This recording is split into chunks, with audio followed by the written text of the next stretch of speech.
கடவுளோடும் இருந்தது. அனைத்தும் அவரால் உண்டானது.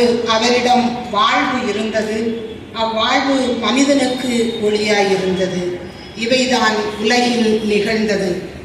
நிகழ்வுகளின் முதல் நிகழ்வாக இறைவன் உலகை படைத்தார். நீர், நிலம், காற்று, ஆகாயம், நெருப்பு என்று 5 பூதங்களால் ஆனதுதான் இந்த உலகம். இந்த உலகம் ஒரு உருண்டை என்று உருண்டு கொண்டு இருக்கின்றதை நாம் காண்கின்றோம். உலகை படைக்கின்ற போது கடவுள் நீரை முதலில் படைத்திருக்கின்றார். காரணம், நீரில் இருந்துதான் அனைத்து உயிர்களும் தோன்றுகின்றன. புல் பூண்டுகள், உயிரினங்கள் நடப்பன, பரப்பன, ஊர்வன, நீந்தி செல்வன என்று அத்தனை படைப்புகளையும் அதனதன் விதைகளோடும் வித்துக்களோடும் படைத்த இறைவன் இறுதியாக மனிதனை படைத்து இவை அனைத்தையும் ஆண்டு நடத்திக்கொள் என்று கொடுக்கின்றார். காரணம், மனிதன் நல்ல முறையில் வழிநடத்தி வருவான் என்பதனை கனவில் கொண்டுதான் கடவுள் மனிதன் கையில் இவைகளை எல்லாம் கொடுத்திருக்கின்றார். படைத்து முடித்த பின் கடவுள் சொல்வார், எல்லாம் நல்லதென கண்டார் என்று சொல்லப்படுகின்றது. இதில் எங்கோ தவறு நடந்து இருக்கின்றது. ஆகவேதான் இன்றைக்கு பெருவிதமான பேரிடர்களும் பேரழிவுகளும் நிகழ்ந்து கொண்டிருக்கின்றது என்பதை காண்கின்றோம். நிலத்தின் கனிகளை உண்டவன், வேட்டையாடி உண்டவன், மக்களோடு மக்களாக வாழ்ந்து தனக்கு தேவைகளை தேடிக் கொண்டிருந்தான். அங்கு நடந்த தவறுகள் என்ன என்பதை நாம் ஆராய வேண்டியுள்ளது. மலைகள் தனக்குள் புல் பூண்டுகளை விளைத்தன. விலங்குகள் எல்லாம் விளையாடுகின்ற இடமாக அது மாறியது என்று விவிலிய நூல் ஒன்றில் கூறப்படுகின்றது. என்ன நடந்தது? மலைகளுக்கு நாம் சென்றோம். மலைகளை அதன் வசதிக்காக, நமது வசதிக்காக கட்டிடங்களாகவும் மரங்களை அடிப்பதாகவும் நாம் அமைத்தோம். இயற்கையின் அமைப்புகளை மாற்றினோம். ஆற்றுகளின் போக்குகளை மாற்றினோம். விலங்குகள் வழித்தடங்களை மாற்றி அமைத்தோம். இத்தனையும் நம்மால், நம் மனிதர்களால் நிகழ்ந்தவைகள். இதனால் காடுகள் அழிக்கப்படுகின்றன, மரங்கள் வெட்டப்பட்டு கொண்டிருக்கின்றன. ஆகவேதான் நாம் பல இடர்களையும் இன்னல்களையும் சந்தித்துக் கொண்டிருக்கின்றோம் என்று நினைக்கின்றேன்.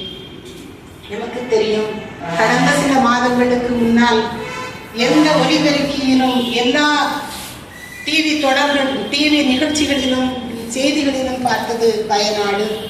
அது ஒரு அருமையான அழகான மலை பிரதேசமாக இருந்தது.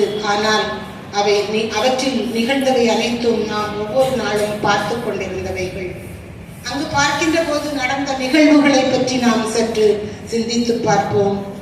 ஒரு சில வீடுகள் மட்டும் இருந்தபோது அங்கு ஒரு நிகழ்வுகளும் நடக்கவில்லை. ஆனால் அங்கிருந்த ஆற்றின் கரைகளில் வீடுகளை அமைத்து, ஆறு போகின்ற வழிகளில் அவற்றை அடைத்து, மரங்களை வெட்டி சொகுசு கட்டிடங்களை கட்டியதால் அங்கு ஏற்பட்டது விளைவுதான்.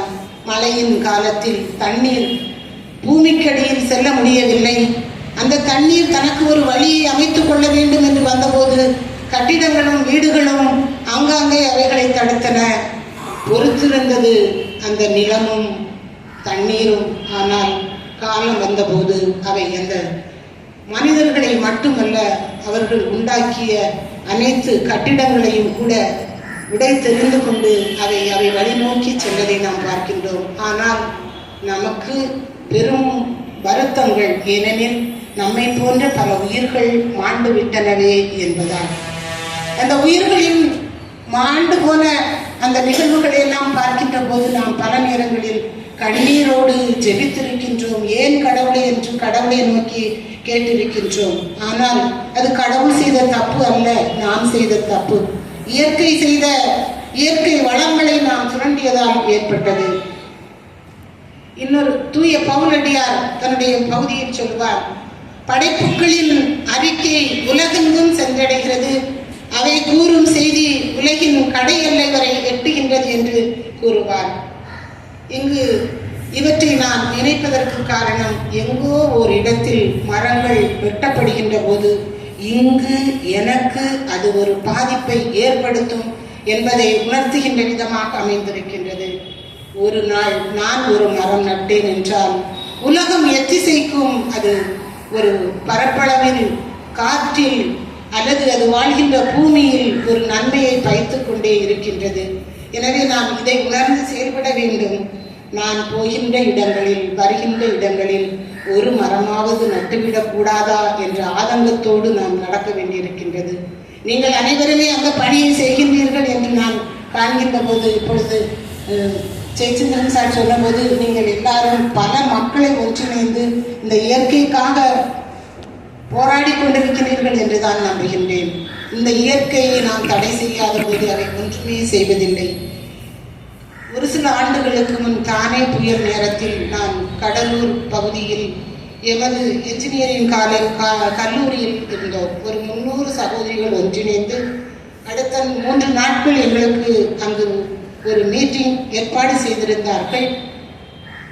அங்கு நாங்கள் போன அடுத்த நாள் அந்த தானே புயல் தொடங்கியது. நாங்கள் அந்த மாடியில் நின்று கொண்டு அந்த புயலை பார்க்கின்ற போது அந்த காற்று வீசுகின்ற திசைகளையும் காற்று அது சுழன்று அடிப்பதையும் பார்த்து கொண்டிருக்கின்ற போது எங்களுக்கு அதிசயமாகவும் விந்தையாகவும் இருந்தது.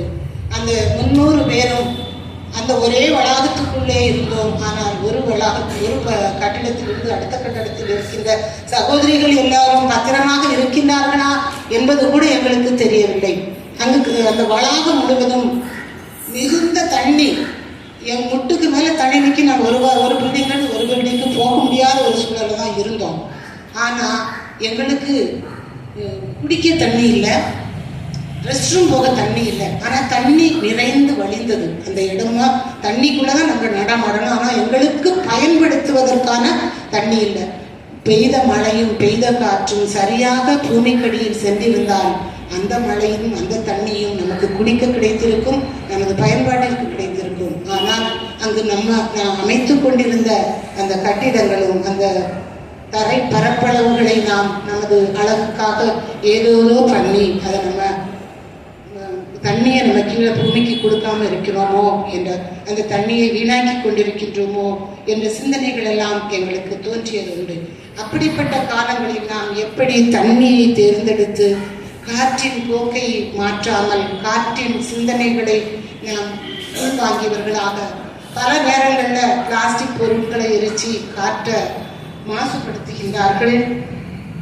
அதுபோல நாமும் மாசுபடுத்துவதை குறைத்து கொண்டு எல்லா இடங்களிலும் என்னால் முடிந்த அளவு சார் சொன்னது போல தண்ணீரை ஒரு சொட்டு வீணாக்கினாலும் அதுக்கு ஒரு மன வருத்தம் நம்மளுக்கு ஏற்படணும் அப்படிங்கிற விதத்தில் நாங்கள் ஏற்படுத்த வேண்டும் என்று நினைக்கின்றோம். இந்த பணியை நீங்கள் சிறப்பாக செய்வதை நினைத்து நான் உங்கள் அனைவரையும் அன்போடு வாழ்த்தி வணங்குகின்றேன். இப்படி நீங்கள் செய்கின்ற இந்த பேரன்புமிக்க பணிகளுக்காக உங்களை ஆசீர்வாதங்களோடு இறைவன் வழிநடத்த வேண்டும் என்று வேண்டி முடிக்கின்றேன். நன்றி.